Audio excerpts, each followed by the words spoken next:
So hey guys, welcome back to my Python series, and today in this video we will discuss functional programming in Python. So functional programming is nothing but writing a particular code in some fashion. So the formal definition of functional programming is to pass a function as an argument to another function. So let us take one example to understand it in a better way. So our first function is, let's say, add 10 function, which will add a 10 to our number, and here return x plus 10.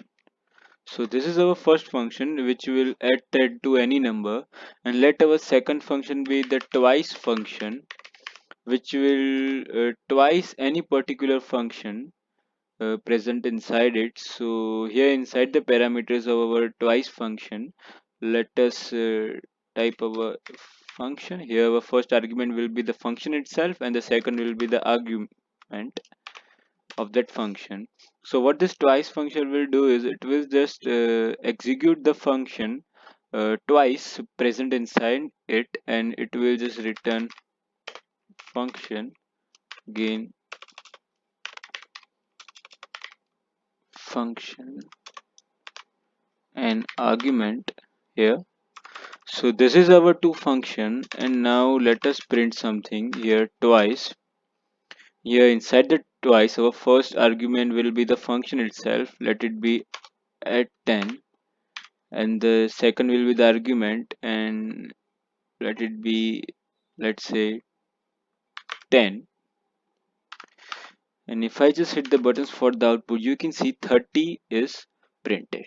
So here what happened is, here this first, our 10 is stored in this variable x, and our at 10 is executed for the first time, and our value is 20.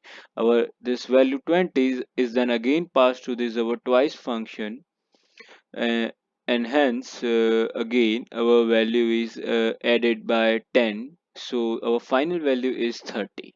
So this is how these two function worked in this example, and this is what functional programming is. So this was some basic introduction about functional programming in Python.